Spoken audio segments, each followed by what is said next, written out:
Insya Allah PDI mantap. Tadi malam saya menerima rekom PDI, alhamdulillah semuanya lancar dan insya Allah besok kisaran jam 9 antara 9-10 saya daftar di KPU bersama Mas Andika Adi Krisna.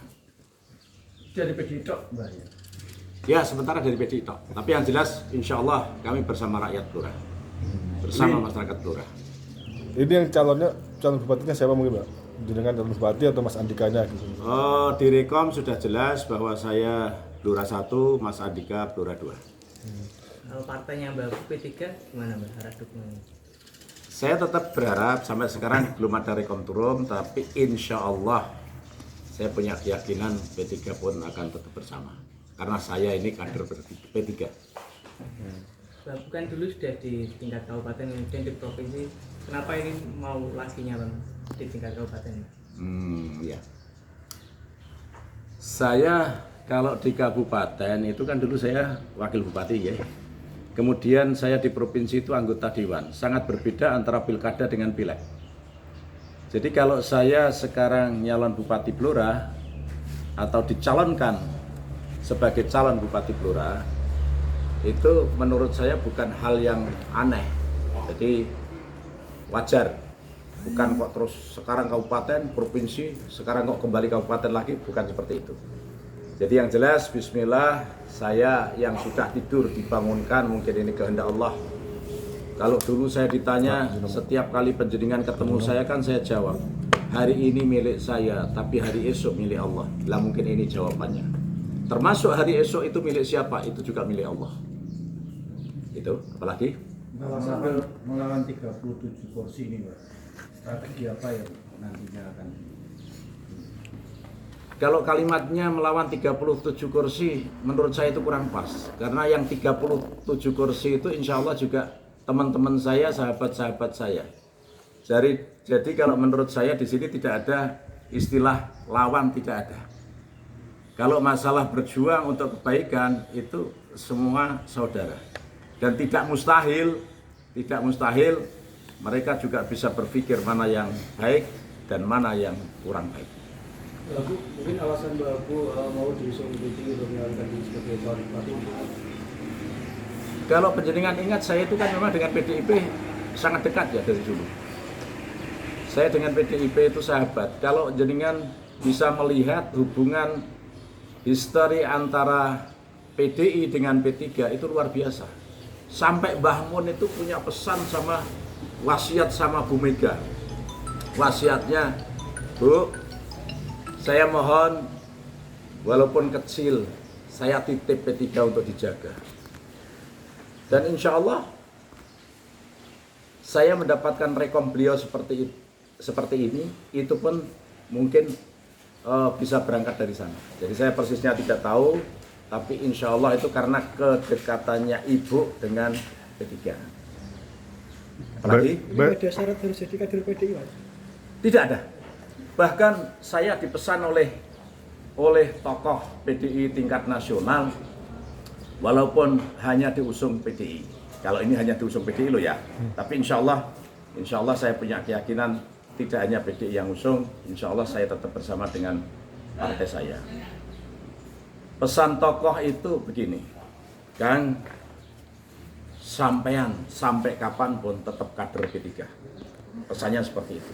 Jangan pernah meninggalkan Partai Persatuan Pembangunan. Saya justru berharap sampean nanti bisa membesarkan, kalau ada yang kurang dibenahi, membesarkan Partai Persatuan Pembangunan di Blora. Itu kalimatnya seperti itu. Paling tidak mengamankan seperti periode sebelumnya. Kalau sebelumnya 5 kursi, ya harapannya nanti P3 masih tetap bertahan di angka 5 kursi di masing-masing Dapil 1. Saya melihat pesan yang seperti itu dari beliau yang datangnya justru dari Moncong Putih, luar biasa ya Allah. Ternyata kader Moncong Putih begitu memperhatikan wasiat Romo Kiai Haji Maimun Zubair. Dulu saya waktu itu merinding mendengarkan itu. Jadi kalimat itu yang selalu terngiang di benak saya, Kang, sampean jangan sekali-kali meninggalkan Partai Persatuan Pembangunan. Ini pesan beliau. Dan insya Allah itu akan saya junjung tinggi. Tetapi saya memang berpikir saya ke depan bukan semata-mata untuk partai, tapi saya berpikirnya ke depan adalah sepenuhnya untuk masyarakat Kabupaten Blora. Bahkan istri saya ketika saya sudah mendekati berangkat, istri saya itu berpesan, Pak, dari sekian tokoh yang datang sudah saya tolak. Saya tidak mengizinkan, tapi yang kali ini saya mengizinkan dengan syarat. Saya tanya, apa Bu syaratnya? Ini kebetulan istri saya ada di sini. Apa Bu syaratnya? Syarat yang pertama, Bapak tidak boleh bermain proyek. Itu syarat pertama. Kemudian syarat yang kedua, Bapak tidak boleh melakukan jual beli jabatan di semua tingkatan, sampai ke tingkatan desa. Ketika itu istri saya tanya, kenapa Ibu membuat syarat seperti itu? Jawabannya apa? Justru di luar penalaran saya. Istri saya yang berangkat dari keluarga yang bukan keluarga agamis bilang begini, Pak, nek urusan dunia iso didelikno, tapi urusan akhirat ora iso. Aku ora kepengin lakon iki ngrusak akhirate Bapak. Kalimat istri saya seperti itu. Kemudian dia saya rangkul, Bu, insya Allah kalau Bapak berangkat bukan untuk dunia Bapak, tetapi untuk memperkuat akhirat Bapak.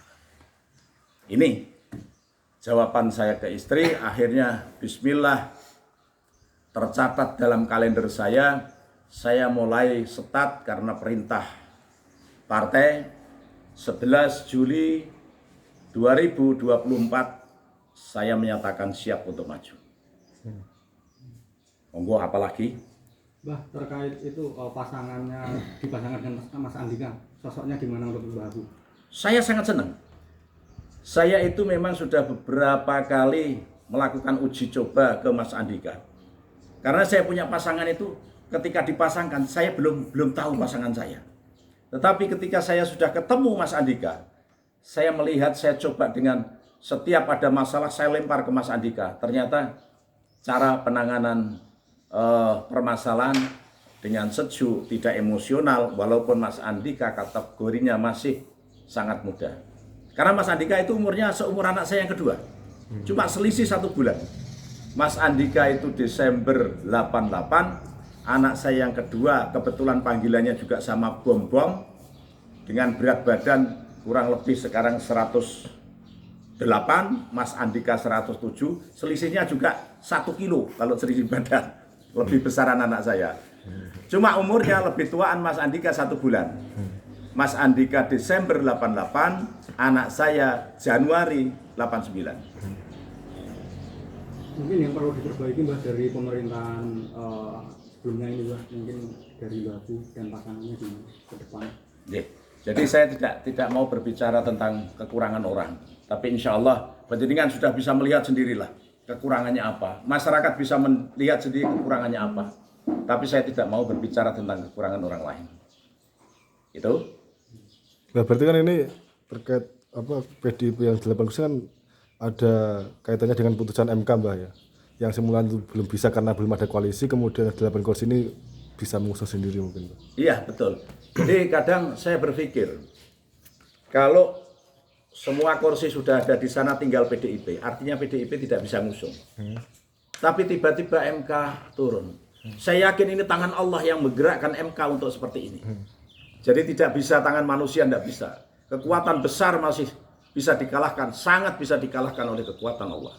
Makanya ketika turun MK itu saya mikirnya, ya Allah, ini ternyata jalan yang Engkau berikan untuk memudahkan saya dalam perjuangan. Apalagi mumpung ketemu nek ora gak mbok uber-uber ya engko.